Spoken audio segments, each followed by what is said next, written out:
السلام عليكم ورحمة الله تعالى وبركاته كلنتي وعن وناكسن داوديال ku soo dhawaada wararka ciyaaraha ee bulsha sports qodobada ay diihayna waxa kamid ah Arsenal iyo Juventus oo isha ku hayaan xaaladda Locatelli Basel ayaa dhameystiray heshiiska Lin Milal Arsenal ayaa dalabkii saddexaad ka gudbisay Ben White Real Madrid ayaa heshiis u kordhisay ciyaaryahankeeda Nacho Manchester United oo qaab amaah ku fasaaday xidig daayar tababaro Jose oo sheegay inuu sacabsi ka qabin Cristiano Ronaldo wakiilka Jorginho oo digniin u diray Chelsea intaas waxa ay qodobadii wararka hadana ku soo dhawaada isagoo faahfaahsan Arsenal iyo Juventus oo isha ku hayaan xaaladda Locatelli qodobka waxa ay noo haysa Muna Cismaan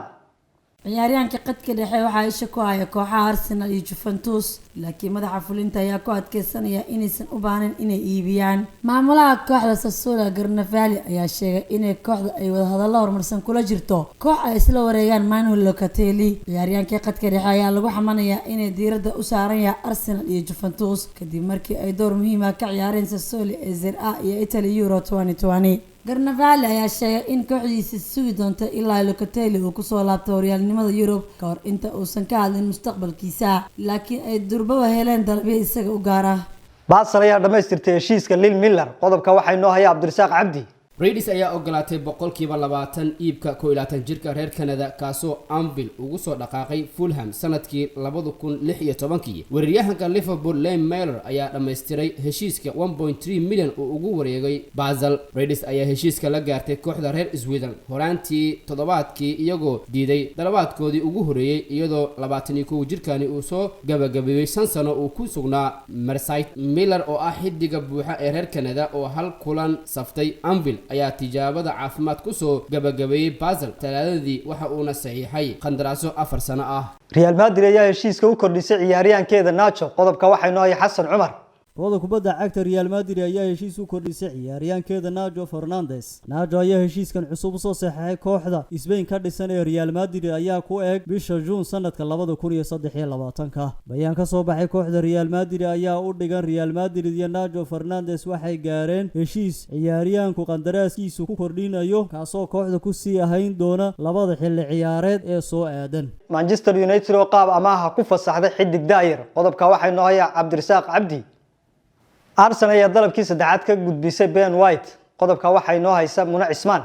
Arsenal ayaa dalabkii saddexaad ka gudbisay xidig uu tababar Mikel Arteta doonayay inuu ka dhigo kabtanka kooxda kaas oo laba jeer oo hore ay dalabyo ka gudbiyeen ee guuleysan waayeen Arsenal ayaa hore u gudbisay dalab 42 milyan ah laakiin diidmo degdeg ah ayaa ka soo gaadhay wuxuu ku celiyeen dalab kale iyadoo lacagta gaarsiiyeen 48 milyan oo gani balse kaasna kuma ay guuleysanin tababara Mikel Arteta oo ay go'aan ka tahay inuu helo laacibkan ka hor inta uu bilaabanin horyaalka Premier League xilli ciyaareedkan ayaa waxa gudbiyeen dalabkiisa saddexaad qiimihiisa 54 milyan oo gani faacareed England ee kooxda Brighton ee Ben White ayaa Arsenal dul dhigtay calanka waxayna weerarka warbaahinta Ingiriiska sheegayaan inuu Arteta ka dhigi doono kabtanka kooxdiisa hadii ay ku guuleystaan saxiixiisa 23 jirkan ayaa tartankiisa soo gashay kooxda kubadda cagta Everton ayay Gunners doonaysaa inay hesho saxiixa xidiga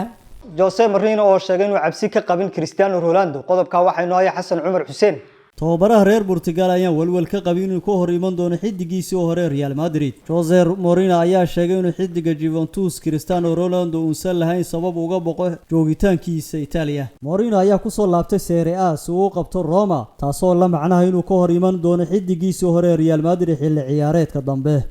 wakiilka Jorginho oo digniin u diray Chelsea qodobka waxa ay noo haya Abdirasaaq Cabdi wakiilka ciyaaryahanka qadka dhexe ee xulka qaranka Talyaaniga iyo kooxda Chelsea Jorginho ayaa ugu digay naadiga reer London hadal xamaasad leh oo la xiriirta mustaqbalka ciyaaryahankan Jorginho ayaa ku hogaamiyay xulkiisa qaranka Talyaaniga inuu gaaro finalka koobka qaramada qaaradda Yurub ee Euro 2020 kaasoo garoonka Wembley ay kula ciyaari doonaan dhigoodii England axada soo socota Jorginho oo dhaliyay rigooradii muhiimka u ahayd xulkiisa Talyaaniga kulankii Spain ee semifinalka ahaa taasoo uu ku mustaystay amaan xoogan ciyaaryahanka khadka dhexe ee Blues ayaa qarka u saaran inuu ku guuleysto koobka qaramada qaaradda Yurub ee Euro 2020 xilli uu isla sanadkani kula guuleystay kooxda Chelsea koobka Champions League. haddaba wargeyska AS ee dalka Spain ayaa wuxuu shaaca ka qaaday waraysi uu bixiyay wakiilka Jorginho João Santos wuxuuna hadaladiisa ka mid ahaa rigoorada uu tuuray Jorginho wuxuu ku tababartay 30 ama 40 jeer cashir kasta oo tababarada ahaa. qiimaha Jorginho ee suuqa waa 50 milyan euros. aan aragno haddii ay jirto cid u dhaqaaqaysa inay la saxiixato. waxaan helnay xogo wicitaano ah oo nooga imaanaya dhowr kooxood si ay u helaan saxiixiisa.